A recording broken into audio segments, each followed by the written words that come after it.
बिस्मिल्लाहिर्रहमानिर्रहीम अस्सलाम वालेकुम। मैं सेल्फ एडवोकेट मियां सदीब का आप देख रहे हैं हमारा YouTube channel daily law point. आज हम बात करने जा रहे हैं कि जो शिया मसलक है, शिया फ़िक़्ह, उसमें विरासत की तकसीम कैसे होती है। उसमें बहन का हिस्सा, भाई का हिस्सा, सारे मामला मैं इस वीडियो में आपको बताऊँगा, ठीक है। सबसे पहले ये ज़हन नशीन रखें कि विरासत के वैसे आम तौर पर जो उसकी तकसीम है, विरासत की तकसीम है, वो 3 हिस्सों में की जाती है।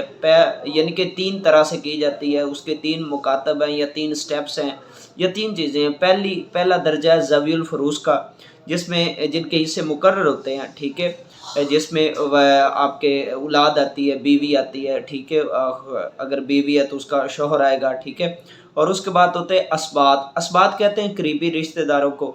और उसके बाद आते हैं ज़वीउल अरहाम, यानी कि दूर के रिश्तेदार। लेकिन जब हम शिया मसलक की बात करते हैं, शिया फ़िक़्ह की बात करते हैं, तो शिया फ़िक़्ह में ज़वीउल अरहाम यानी कि जो दूर के रिश्तेदार हैं, उनका विरासत में किसी भी तरीके से कोई अमल दखल नहीं होता, उनको विरासत नहीं मिलती। फ़िक़्ह जाफ़रिया में तब जो शिया तबका है या शिया मसलक है, उसमें जो विरासत की तकसीम है वो 3 तबक़ात में की जाती हैं। 3 तबक़ात हैं। पहला तबका, पहले तबके में जो मुतवफ़्फ़ी है उसके वालिदैन, बीवी और बच्चे होते हैं। दूसरे तबके में मुतवफ़्फ़ी के बहन, भाई, दादा दादी या नाना नानी होते हैं। और तीसरे तबके में मुतवफ़्फ़ी का चचा, फूफो, मामू, खाला या उनके बच्चे होते हैं। यानी कि ये 3 मुकातब हैं, ठीक है। सबसे पहले जो शिया मसलक में जो विरासत की तकसीम है वो पहले तबके में की जाती है। अगर पहला तबका मौजूद ना हो, यानी कि पहले तबके में मुतवफ़्फ़ी के वालिदैन, बीवी और बच्चे हैं, अगर वो मौजूद ना हो तो फिर दूसरे तबके की बारी आती है।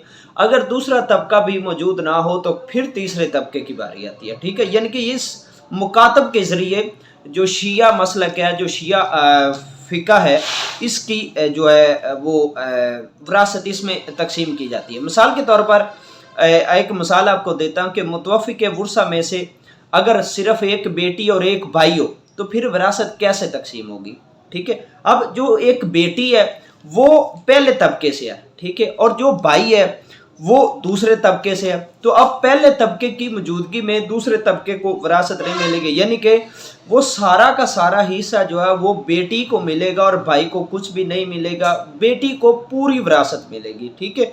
और यानी कि आधा बेटी को हिस्सा उसका बतौर ज़वीउल फ़ुरूज़ मिलेगा और आधा रद के नाते। रद किसे कहते हैं? रद जब हस्बे मंशा, हस्बे कानून विरासत तमाम वर्सा जो लीगल हेड्स होते हैं उनमें हिस्से उनके तकसीम होने के बाद जो बाकी हिस्सा बच जाए वो दोबारा ज़वीउल फ़ुरूज़ में तकसीम कर दिया जाता है। तो वो जो हिस्सा बच कर आता है उसको हम रद कहते हैं, ठीक है। बहरहाल अगर शिया मसलक में अगर सिर्फ एक बेटी है तो बेटी की मौजूदगी में आगे ज़्यादा ट्रांसफ़र नहीं होगी, वो सारी जायदाद जो है वो बेटी को मिलेगी, ठीक है।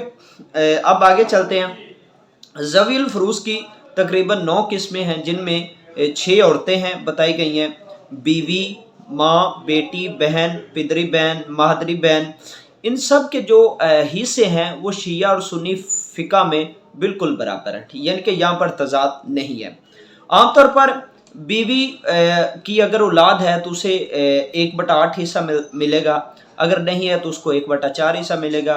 बहन का हिस्सा, सगी बहन को आधा हिस्सा मिलेगा, ठीक है। और अगर 2 या 2 से ज़ायद हों तो 2/3 हिस्सा उन सब में तकसीम हो जाएगा, ठीक है।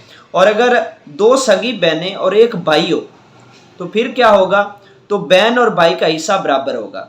यानी कि जो सुन्नी फ़िक़्ह है उसमें भाई का मुकम्मल हिस्सा और जितना भाई को दिया जाता है उससे निसफ जो है उससे आधा बेटी को मिलता है। लेकिन शिया मसलक में ऐसा नहीं है, इधर बहन और भाई में बराबर में तकसीम की जाती है, ठीक है। अगर फ़र्ज़ कर, मैं एक मिसाल देता हूँ आपको कि अगर एक विरासत में एक भाई और 2 बहनें हैं, ठीक है, एक भाई और 2 बहनें हैं, तो सुन्नी फ़िक़्ह के मुताबिक इनके 2 हिस्से बनेंगे। एक हिस्सा भाई को दे दिया जाएगा और दूसरा हिस्सा आधा आधा 2 बहनों में तकसीम कर दिया जाएगा, ठीक है। यानी कि जो उसका बेटा बेटी है, ये उनके मैं बात कर रहा हूँ।